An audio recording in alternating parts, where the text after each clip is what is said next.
রাজ্য সরকারের খাদ্য দপ্তর এবং কৃষি এবং কৃষক কল্যাণ দপ্তরের উদ্যোগে আমাদের মধ্যে উপস্থিত আছেন রাজ্যের বরিষ্ঠ মন্ত্রী, কৃষি কৃষক কল্যাণ দপ্তর, বিদ্যুৎ দপ্তর শ্রদ্ধেয় শ্রী রতনলাল নাথ মহোদয় আছেন। আমার বাদিকে special secretary food and civil supplies department Debapriya Bardhan, এবং এক্সট্রিম ডান দিকে রয়েছেন অধিকর্তা খাদ্য দপ্তর শ্রী সুমিত লোধ মহোদয়। আজকের এই সাংবাদিক বৈঠক আপনারা জানেন যে প্রতি বছর আমাদের খাদ্য দপ্তরের উদ্যোগে এবং কৃষি এবং কৃষক কল্যাণ দপ্তরের সক্রিয় সহযোগিতা দুবার আমরা বছরে কৃষকদের কাছ থেকে সহায়ক মূল্যে ধান ক্রয় করে আসছি, এবং আমাদের সরকার গঠিত হওয়ার পর নির্বাচনী আমাদের প্রতিশ্রুতি অনুযায়ী প্রতি বছর আমরা এই ধান ক্রয় দুবার করে আসছি। এবারও মরশুমে আমাদের সরকার আমরা সিদ্ধান্ত গ্রহণ করেছি, মাননীয় মুখ্যমন্ত্রী পৌরোহিত্যে আমাদের মিটিং অনুষ্ঠিত হয়েছে, এবং এবারকার মরশুমে আমরা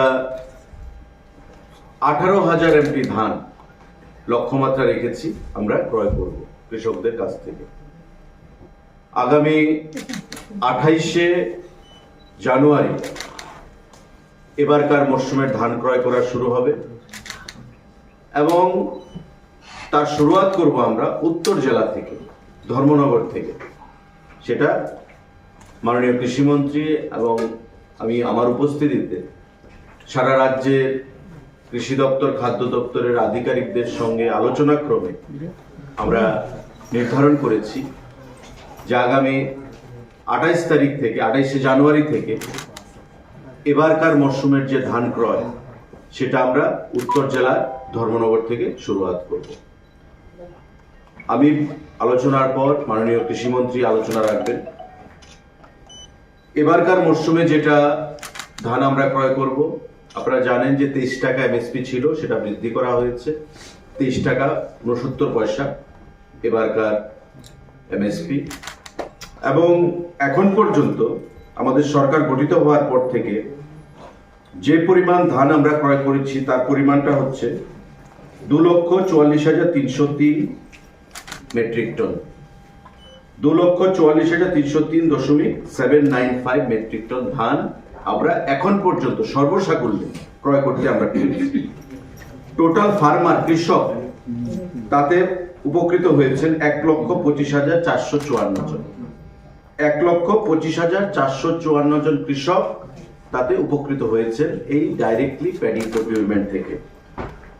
এবং টোটাল যে এমএসপি অর্থরাশি আমরা প্রদান করেছি রাজ্যের কৃষককে, সেটা হচ্ছে 489.71 লক্ষ টাকা, কোটি টাকা। 489.71 কোটি, অর্থাৎ 489.71 লক্ষ টাকা আমরা কৃষকদেরকে প্রদান করতে পেরেছি। তো এটা একটা বিশাল অঙ্ক, যেটা গ্রামীণ অর্থনীতিকে স্ফীত করেছে।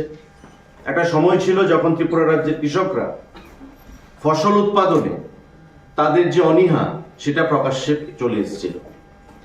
তদানীন্তন সরকার কি বলেছিল যে কেন্দ্রীয় সরকার ধান ক্রয় করছে না। কেন্দ্রীয় সরকার কি বলেছিল যে রাজ্য সরকারকে ধান ক্রয় করতে হবে, কেন্দ্রীয় সরকার টাকাটা রিইম্বার্স করবে, ফেরত দেবে। কিন্তু সরকারকে সিদ্ধান্ত নিতে হবে।